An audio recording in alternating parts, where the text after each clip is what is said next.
Friends, welcome back to PF education Telugu. ఈ వీడియోలో PF అకౌంట్ని ఏ విధంగా ట్రాన్స్ఫర్ చేసుకోవాలో తెలుసుకుందాం. వీడియోకి లైక్ చేయండి, సబ్స్క్రైబ్ చేయండి.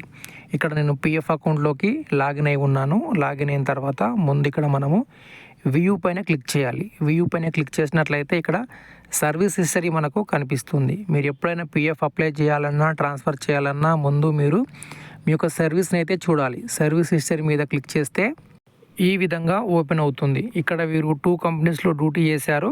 సో ఇది ఫస్ట్, ఇది సెకండ్. ఇప్పుడు ఫస్ట్ కంపెనీ అమౌంట్ని మనము ఈ సెకండ్ కంపెనీలోకి ట్రాన్స్ఫర్ అనేది చేయాలి. అందుకంటే ముందుగా మీ ఫస్ట్ కంపెనీకి డేట్ ఆఫ్ ఎగ్జిట్ అనేది ఉండాలి. డేట్ ఆఫ్ ఎగ్జిట్ ఉంటేనే మనం పిఎఫ్ని ట్రాన్స్ఫర్ అయితే చేయగలం. సో ఇప్పుడు నేను ఫస్ట్ కంపెనీని ఏ విధంగా ట్రాన్స్ఫర్ చేస్తున్నానో చూపిస్తాను. ఓకే ఫ్రెండ్స్, ఇక్కడ మనకు ఆన్లైన్ సర్వీస్ అనే ఆప్షన్ కనిపిస్తూ ఉంటుంది.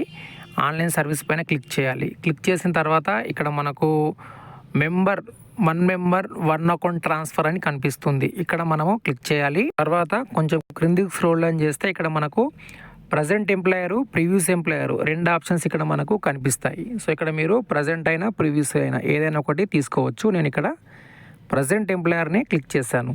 నెక్స్ట్ ఇక్కడ సెలెక్ట్ మెంబర్ ఐడి అని అడుగుతుంది. మీ దగ్గర మెంబర్ ఐడి ఉంటే మెంబర్ ఐడి ఇవ్వచ్చు, లేదా యూఏఎన్ నెంబర్ ఉంటే యూఏఎన్ నెంబర్ అయినా ఇవ్వచ్చు. ఇచ్చేసి గెట్ డీటెయిల్స్ పైన క్లిక్ చేయాలి. సో ఇక్కడ నేను ఇప్పుడు యూఏఎన్ నెంబర్ ఎంటర్ చేస్తాను. ఇప్పుడు మనకి ఈ విధంగా ఓపెన్ అవుతుంది. ప్రీవియస్ కంపెనీ యొక్క డీటెయిల్స్, కంపెనీ యొక్క నేము, దాని తర్వాత date of birth, date of joining, date of exit అన్ని వివరాలు ఇక్కడ మనకు కనిపిస్తాయి. దాని తర్వాత ఇక్కడ మనకు చెక్ బాక్స్ ఉంటుంది. ఈ చెక్ బాక్స్ పైన క్లిక్ చేయాలి. క్లిక్ చేసి కొంచెం క్రిందికి అయితే స్క్రోల్ డౌన్ చేయాలి. ఇప్పుడు నేను కిందికి స్క్రోల్ డౌన్ చేస్తున్నాను. ఇక్కడ చూడొచ్చు మనకు చెక్ బాక్స్ ఉంటుంది. ఈ చెక్ బాక్స్ పైన క్లిక్ చేయండి. క్లిక్ చేసిన తర్వాత మళ్ళీ ఇక్కడ మనకు గెట్ ఆధార్ ఓటీపీ వస్తుంది. గెట్ ఓటీపీ పైన క్లిక్ చేయాలి. ఓకే, తర్వాత ఈ విధంగా మనకు ఓపెన్ అవ్వడం జరుగుతుంది. సో ఓకే, ఇప్పుడు మళ్ళీ మనకు ఆధార్ నుండి ఓటీపీ అయితే వస్తుంది. ఆ ఓటీపీ తీసుకొని ఇక్కడ మనము ఎంటర్ చేయాలి.